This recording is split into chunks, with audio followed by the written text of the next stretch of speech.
este é Conexão Futura, entrando no ar ao vivo.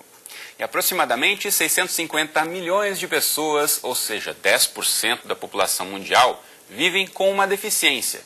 Aqui no Brasil, o Instituto Brasileiro de Geografia e Estatística, aponta que 45 milhões de pessoas declaram ter ao menos um tipo de deficiência, o que corresponde a quase 24% da população do nosso país. A deficiência visual foi a mais apontada, seguida das deficiências motora, auditiva e intelectual. São condições tão diversas quanto as necessidades de cada ser humano. E falar abertamente sobre aspectos da vida íntima ainda pode ser um tabu para muita gente, em especial quando o assunto é a sexualidade das pessoas com deficiência. E esse é o tema do Conexão Futura de hoje. Então, para essa conversa, recebemos aqui no estúdio o Damião Marcos de Assis, que é psicólogo e criador do blog Inclusão Diferente. Aqui ao meu lado está a Renata Carvalho, que é psicóloga e bailarina. E também conosco está a Rosana Glatt, que é diretora da Faculdade de Educação da UERJ. E logo mais, pela internet, a gente também fala com a Ana Cláudia Bortolozzi, que é psicóloga e professora da Unesp. E você em casa, como sempre, também é nosso convidado. Então aproveite para tirar suas dúvidas pela internet. Tem duas formas de mandar o seu recado. Vou mostrar para você aqui na tela. Primeiramente tem o nosso Facebook. Você pode acessar aí nossa rede social no facebook.com/canal Futura Oficial. Pode compartilhar, mandar sua dúvida aí, que logo mais a gente está repercutindo com os nossos entrevistados no estúdio. E também tem o nosso Twitter, no microblog, o perfil é @canalfutura. Você também pode ligar para a gente no telefone 0, operadora 21 3523 4098. Enquanto você manda o seu recado, dou boa tarde aos nossos entrevistados. Tudo bem com vocês? Bem-vindos. Bom, para a gente começar o nosso bate-papo, eu convido vocês aqui no estúdio, vocês em casa, a assistirem um trecho do filme As Sessões, que conta a história de um escritor que ainda criança teve poliomielite e perdeu os movimentos do corpo, com exceção da cabeça. O Mark passa os dias entre o trabalho e as visitas à igreja e em certo momento a vida dele muda quando ele passa a consultar uma terapeuta sexual. Vamos assistir.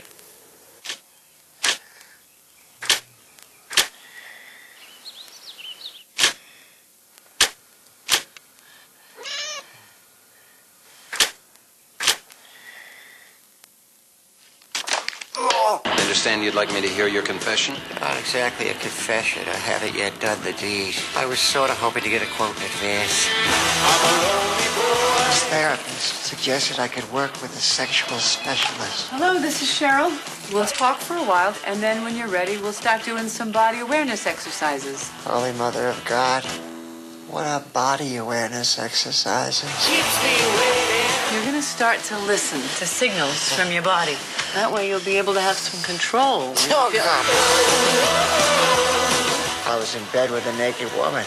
She complimented me on my shirt, my hair. She held my penis. Am I sharing too much, Father? What is she like, Cheryl? She's the most wonderful person on the planet. Maybe this is a bad idea. I think you've done a great thing. I come cleaner. Muito bem, esse filme foi lançado esse ano, inclusive a Helen Hunt, a atriz que você vê no papel da terapeuta sexual, foi indicada ao Oscar de melhor atriz coadjuvante nesse ano de 2013. O filme já está disponível para você alugar online ou nas locadoras de DVD e Blu-ray. Bom, vocês assistiram esse trechinho do filme, esse filme causou bastante repercussão esse ano por tratar dessa questão da sexualidade e das pessoas com deficiência. O Damião, que está aqui no estúdio com a gente, ele tem um blog para falar dessas questões, para aproximar aí o mundo virtual, utilizar essa ferramenta, né, para aproximar quem está em casa, com você que tem esse blog. Eu vou mostrar o blog aqui, o Inclusão Diferente, para você na tela, em casa, inclusãodiferente.net. Como é que você trata dessas questões, Damião, no blog, relacionadas à sexualidade? Você se identifica com alguma questão apontada ali no trailer do filme? Boa tarde. Justamente. Boa tarde. É um prazer estar participando do programa.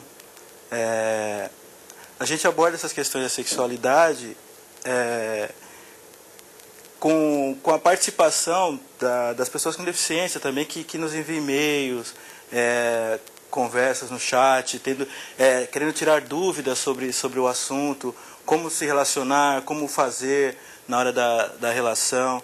Então a gente posta textos, experiências de vida minha também, né? E está sendo bem legal que as pessoas estão participando, estão agradecendo, porque há muitas dúvidas que elas tinham foram elucidadas através dos textos, das matérias. E a gente já tem 1 ano e 7 meses, mais ou menos, de fundação do blog.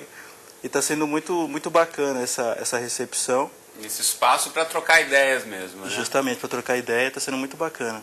Renata, em relação a essa questão, quando você fala de sexualidade, como a gente falou no começo do programa, e o próprio filme mostra um pouquinho disso, né, dessa dificuldade ali da própria pessoa que está nessa condição de falar da sua sexualidade, procura o padre ali como o melhor amigo dele. Isso ainda tem muito tabu em relação à sexualidade? Eu acho que ainda muito. Hoje, até acredito que esteja diminuindo, porque esse foi um tema que já apareceu na televisão, cada vez mais livros e pessoas abordam, mas ainda é um tabu muito grande. Por que você acha que é um tabu tão grande? Olha, eu acho que é porque falar de sexualidade é um tabu para todo mundo, com ou sem deficiência. Quando entra a deficiência, que aí entram algumas especificidades da pessoa, aí se torna um tabu talvez maior ainda. E eu também acho que talvez para pessoas com deficiência ainda seja, entre muitas aspas, um tema relativamente novo. Antes não era tão tratado. Então as próprias pessoas com deficiência estão se acostumando a falar um pouco mais abertamente sobre essas questões. Eu quero ouvir a Rosana em relação a isso, que lançou esse livro Sexualidade e Deficiência Mental, pesquisando, refletindo e debatendo sobre o tema. A gente falou aqui no comecinho do programa, né, Rosana, das diferentes deficiências, que são universos completamente diferentes, né? Cada questão vai se relacionar com a sexualidade de uma forma completamente diferente. Eu quero ouvir de você em relação a isso, de que forma, a partir dessas pesquisas, a gente vê que em trazer a discussão, em trazer aí o bate-papo, a gente consegue, de repente, derrubar esses tabus? Eu acho que é o caminho para começar a derrubar os tabus, né? Como você falou, quer dizer, primeiro eu acho 2 questões importantes. Existem diferentes tipos de necessidades, de diferentes pessoas com diferentes tipos de deficiência, e às vezes a pessoa tem o mesmo tipo de deficiência e tem outra necessidade. No caso da deficiência intelectual, por exemplo, é uma pessoa que a maior parte não tem um problema físico, né? Mas o fato de ter uma deficiência cognitiva, ela é tratada. E eu acho que aí vai para todas as pessoas com deficiência mundial, como quase uma criança, né? Então, criança, entre aspas, não tem sexualidade, eles não têm sexualidade, né? E pegando um pouco o que a Renata falou, né, do mito que é maior quando se fala de deficiência, é porque ainda há uma representação social, podemos dizer assim, que a pessoa com deficiência é um ser humano diferente. Não mais diferente, ele é outro. Ele não é um pouco diferente, ele é um outro tipo de ser humano. Então, como se para ele... Então, a gente não pode imaginar que essa pessoa vai ter os desejos iguais a todo mundo, as dificuldades iguais, os problemas. Quer dizer, um jovem com deficiência, ele tem todos os problemas dos jovens, entre aspas, normais, mas todos os problemas de ter uma deficiência. E quando pega no sexo, é um assunto assim, Renata falou bem, né? Agora que está se começando a trazer, né? Sem isso não tem inclusão social. Bom, quero ouvir também agora, chamar para a nossa conversa, Ana Cláudia Bortolozzi, que também é psicóloga e professora da Unesp. Boa tarde, Ana Cláudia, tudo bem com você?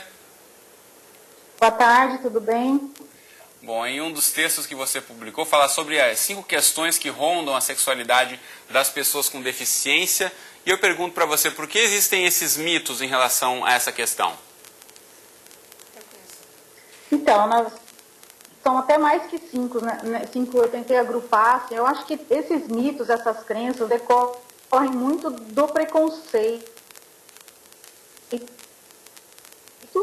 é fruto da desinformação. E uma coisa interessante que já foi até falado aí é que as próprias pessoas com deficiências incorporam esses mitos, né?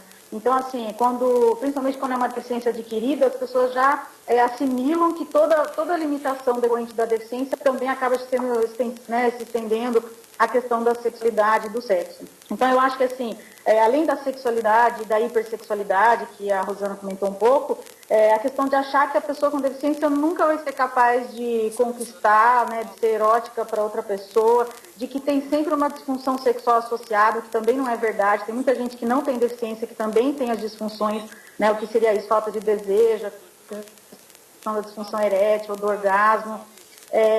E a questão da reprodução também, a gente já acha, então por que não vai andar, porque eu tenho uma limitação, tudo mais também vai ser limitado, né? Eu acho que acontece porque a gente não tem informação, não convive, né? A gente fala da inclusão, mas a inclusão sexual ainda está muito precária. A gente não convive com as pessoas tendo vida sexual, sexualidade, né? Então isso aumenta o preconceito. Bom, quero chamar agora umas imagens que a gente tem aqui da nossa entrevistada Renata. Ela participa de grupo de dança, ela é bailarina, como a gente já apresentou ela aqui no começo. Enquanto eu te mostro as imagens, eu quero ouvir de você, Renata. A gente mostrou naquele trechinho do filme, uma das questões que ele fala é da família, né? Que a família muitas vezes vê a pessoa com deficiência, como vocês estavam falando aqui, que tem que estar protegida, não pode ter contato com outros, tem um excesso de proteção. Isso, às vezes, pode acabar atrapalhando nas relações interpessoais? Com certeza. Quando a tendência da família é cair para a superproteção, atrapalha nas relações interpessoais e não em todos os níveis. Também no nível familiar, no nível de amizade, no nível afetivo, sexual, enfim, tudo. E você, no caso, a gente está vendo as belas imagens aí no seu trabalho com a dança, você também formada é psicóloga, nas suas atividades corriqueiras aí nos estudos, para o trabalho, isso no começo também era uma questão ou não? Como assim? De tentar proteger você demais, ou não sobrecarregar você com muitas atividades? Não, na verdade, eu sempre tive uma vida que eu considero bem normal. Eu sou cadeirante desde que eu tenho 4 anos. Então, eu já cresci sentada.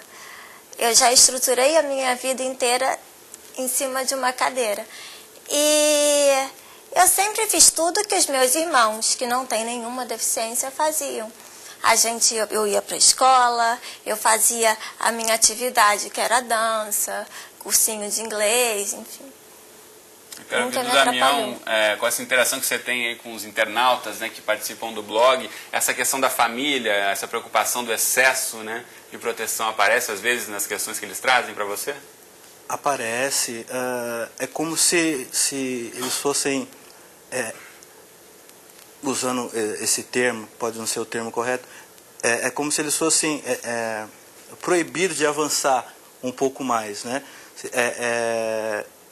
E, em contrapartida, no meu histórico de vida, eu sempre agradeço meus pais, minha família, porque nunca teve esse sobrecuidado, né? Então, quer estudar? Cuidado, vamos, vai estudar. Quer trabalhar? Vamos. Namorar? Chegou a idade do namoro, conversa abertamente, normalmente, como é que vai ser, tal, tem uma paquera.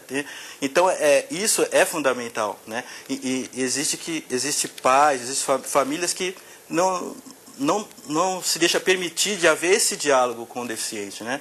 Dele poder falar de alguma coisa, às vezes até abrir uma pergunta, tal. E a escola, tem uma paquera, tal, e aquela menina, tal. É como se ele não tivesse acesso àquilo. E que, na verdade, ele deve ter, né? Sem reserva, sem preconceito. Então, essa superproteção acaba atrapalhando muito, dificulta essa inclusão. Rosana, é completamente compreensível, né, a preocupação dos pais em querer proteger seus filhos, mas qual é essa medida aí para não entrar nesse excesso? Eu acho que todo pai, nós temos aquela tendência a querer proteger nossos filhos, né?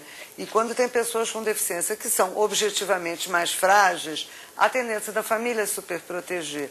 E isso também tem muito a ver com a noção, né, do deficiente como que vai ser incapaz, como se ele fosse para sempre não poder. Você falou, eu achei muito legal, ele falou que não poder avançar, né? E não entender que seu filho, independente da deficiência, ele vai crescer e vai ser uma pessoa igual aos demais, né? E para isso ele precisa ser tratado aos demais.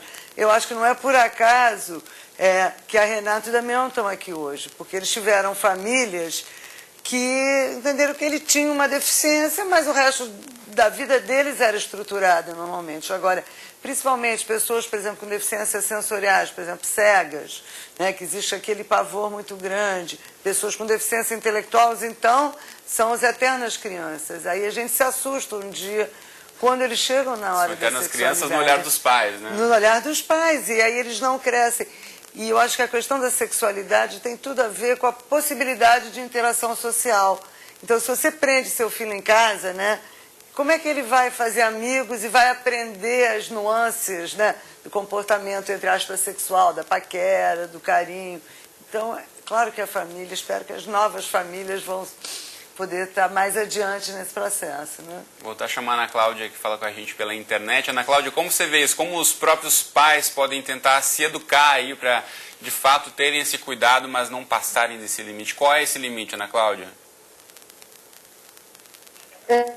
Eu acho muito interessante que as pessoas estimulam muito a inclusão de todos os outros aspectos, menos a sexualidade. Os pais falam muito pra gente. Eu queria que ele frequentasse a escola, aprendesse a ler, que ele arrumasse um emprego. Quer dizer, um emprego aparece como uma coisa muito importante, mas poucos dizem eu queria que ele casasse, eu queria que ele ou não casasse, mas que tivesse filhos. Quer dizer, desconsidera essa parte da sexualidade, né? Eu lembro, por exemplo, uma questão muito importante que uma menina, uma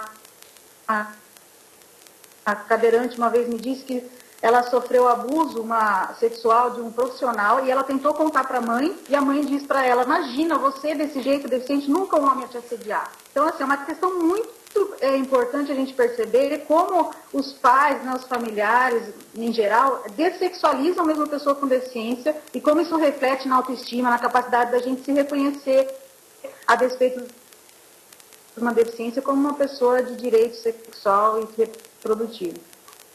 Ana Cláudia, quando você falava no começo sobre essa questão dos pais muitas vezes não incluírem essa discussão, o Damião, que está aqui no estúdio com a gente, estava concordando. Você concorda com isso, Damião? Concordo plenamente. Quando ela falou assim, eu concordei, porque é bem assim que acontece mesmo, né? Então, é como se você pode ir até aqui, daqui para frente já existe aquela reserva, né? E é interessante, até chegaram uma vez a me perguntar, assim, sutilmente, a pessoa que perguntou, até perguntou com uma certa vergonha, assim, mas e aí, funciona? Como é que faz? Como é que é para você, assim, essa parte? Eu achei estranho da parte dele aqui, porque para mim é muito normal, muito claro, né? E ele tinha toda essa dúvida da sexualidade.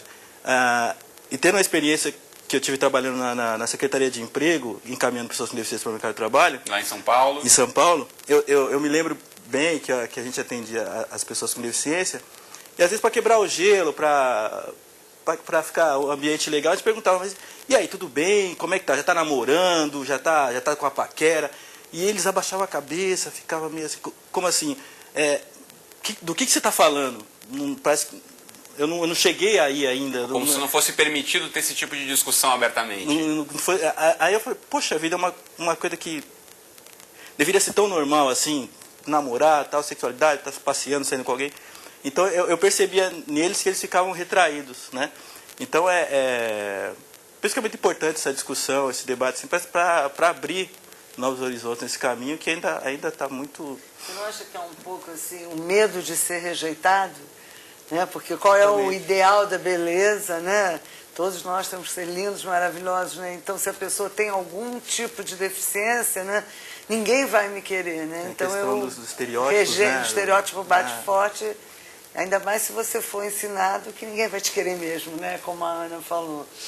Então, aí tem o papel dos pais, que é fundamental nessa questão. Mas como é que a gente consegue começar a pensar em mudar essa situação? Quero começar a ouvir de você, Rosana. Por onde começa essa discussão aqui? Eu acho que começa por onde a gente está agora. Primeiro, abrindo a discussão, né? Mostrando que isso faz parte. E vai acontecer naturalmente, porque com todo o processo de inclusão social das pessoas com deficiência, que não tem mais volta, as escolas são obrigadas a receber alunos com deficiência. Então, a nova geração já vai começar a conviver em situações mais de diversidade, né? E agora, os pais vão ser obrigados a soltar, a entender seus filhos. E é muito importante porque, na medida que eles estão na sociedade maior, é claro que eles também ficam mais expostos a riscos, né? A riscos de abuso sexual ou de outras questões. Então, o conhecimento é cada vez maior. Mas você falou do espaço da escola. Renata, na sua escola existia disciplina ou menção sobre educação sexual, por exemplo? Nunca. E daí dos meus amigos também eu não ouvia ninguém falar que estudavam em outras escolas que tivesse alguma coisa do tipo. No máximo, assim, na aula de ciências, quando falava do corpo humano.